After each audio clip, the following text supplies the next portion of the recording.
I'm back. Again. Let me put this in a good position here.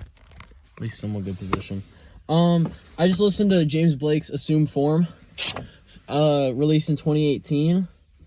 And the reason I listened to James Blake was, one, my friend likes him, and two, I really liked his contribution on Stop Trying to Be God and his song Mile High with Travis Scott. You know, it's like a little trade-off. It's like, I'll give you a song on Astroworld if you give me a song on Assume Form.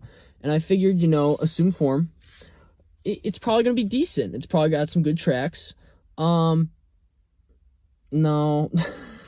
Guys, I'm not going to lie. James Blake is not really for me. Like, I'm fine with vibe music, but I don't know. He tries adding these hi-hats on here that try and make it sound kind of more modern, but his really airy voice doesn't lend too well to it.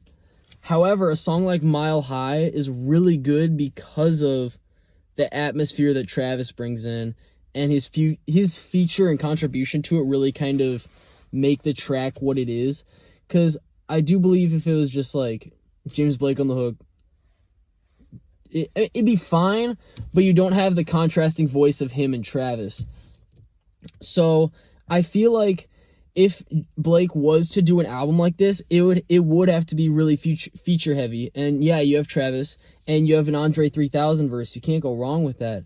But it just becomes forgettable, It's like the only song, because I really, really, really fuck with Stop Trying to Be God, but I think it's because of the Travis part. Because like his ending's good, but it's also because Stevie Wonder does the harmonica, and it makes me think, is James Blake really just like a feature artist? Like, because like I listen to this and I don't really pull much from it. Like there's one song on the end called like Molehold or something like that. I don't know. Dude's got some weird ass track names, but like I pulled that one into my rotation because it was just kind of like, I mean, it was fine.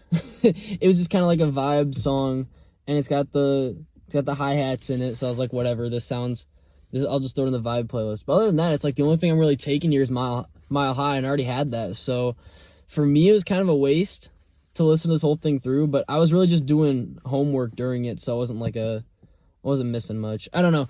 I know this is one of James Blake's weaker outings, and I listened to his first one, and it was more of this kind of airy atmosphere, and it really does, because like on a song like Lullaby for an Insomniac, like the last one that I took from it, I thought it went on a little long, but it really was just him kind of doing his thing with his voice. There wasn't really much instruments, and he stripped it back so much to the point where it's like he let his vocals be the violin, and just carry the melody. Like he was the entire stack when it comes to the mixing of that. So, it's like I applaud him for having such a damn good voice, but he's very boxed into just this one lane, and I know he tries to expand it on this, where he's assuming the form, I guess, of like his peers, where he's trying to adopt these hi-hats and stuff, but I don't think it works as well as he intended. And I think he's really, when he's at his best, he's with a feature, or he's as a feature, sorry.